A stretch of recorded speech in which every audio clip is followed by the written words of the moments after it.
about Mary Baker Eddy and Mark Twain. Right. And what about their relationship? Did you find? Well, they didn't captivating? have one. He really was a wonderful character, very eccentric and brilliant, and he spent the last 10 years really involved in her writings. She started religion, and what Christian Science. Yeah. What interested me so much was how different their lives were and how similar. Because they're both really, really strong characters, both self-made, both taken out of school when they were 12, and yet really created a whole new style of writing, or you could argue a whole new style of communication. So I love the idea that there was a woman with such strong ideas. She changed laws. In many states it was illegal for a woman to go to college back then. She started a college. And then Mark Twain is, he's so delightful. In my play, I'm doing a one-man show right now that I'm in the process of finishing writing. Right, I wish I could stop writing it, but he says, it's one of my favorite quotes,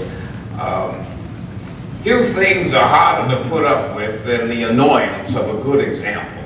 and he's talking about Mrs. Eddy at that point.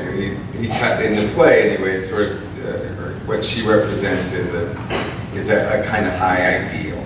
So that's how I got into doing the plays.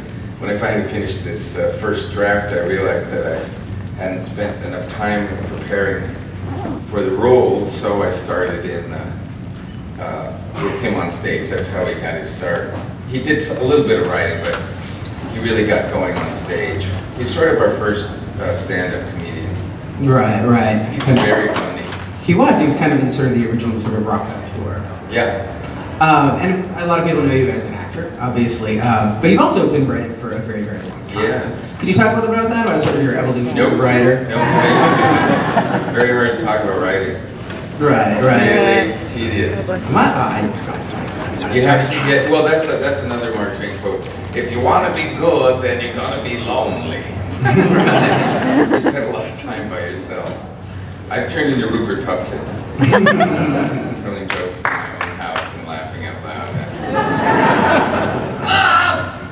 There's absolutely nothing wrong with that. So you have a lot of distinctions, one of which is you were the youngest man ever,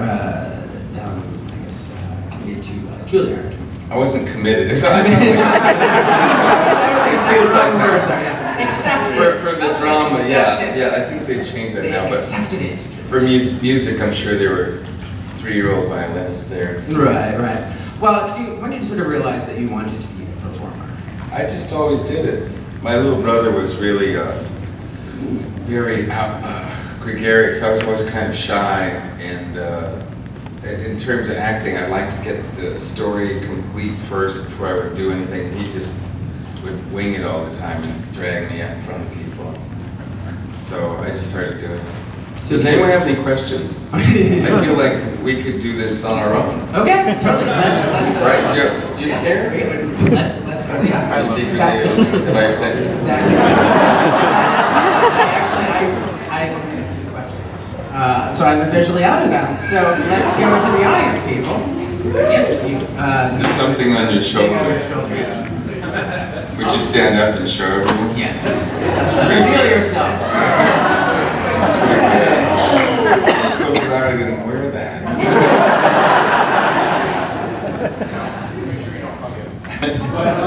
I was just wondering, what is like your best Batman story? Yeah. Well,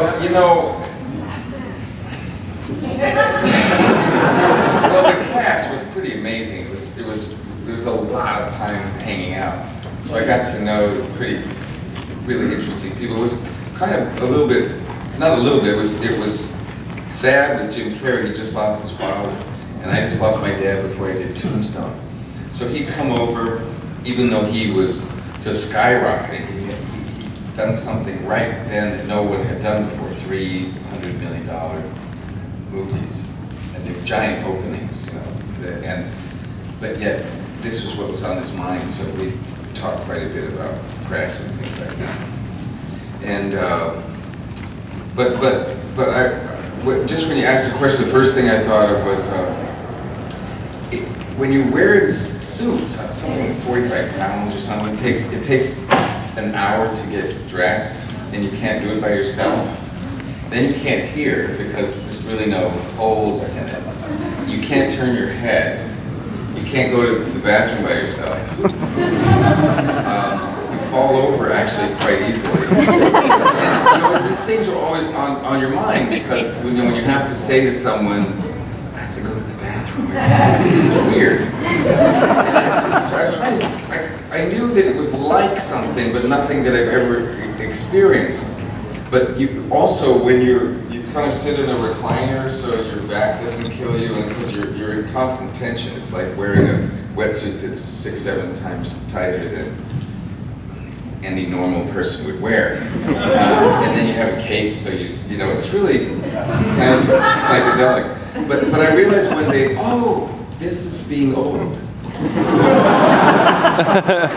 one listens to you anymore. You can't talk. You can't move really. Like this was falling over. You can't quite get to it in time. You go to the bathroom. Someone has to help you get dressed.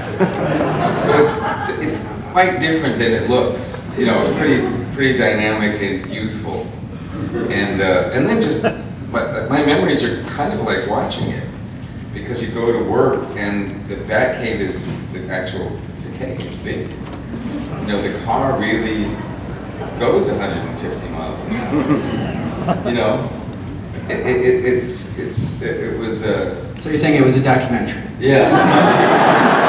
These are all things that actually happened. Yeah, it's a true story. Yes.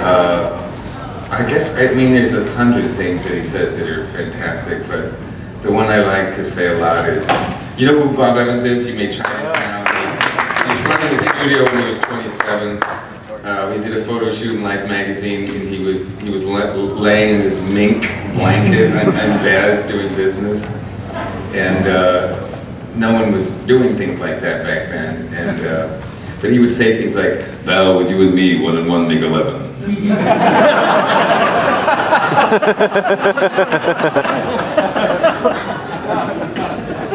It was great.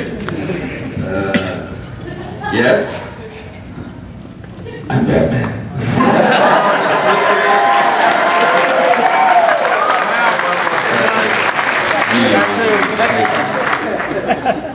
What's your criteria for choosing a role? You've had so many various roles in this film. Well, for a long time, I have a very strange career up against, in relation to my contemporaries who pretty much everybody has a kind of persona. You know, when I say Tom Hanks, you think of a flag behind his head. Right? Very, very clear American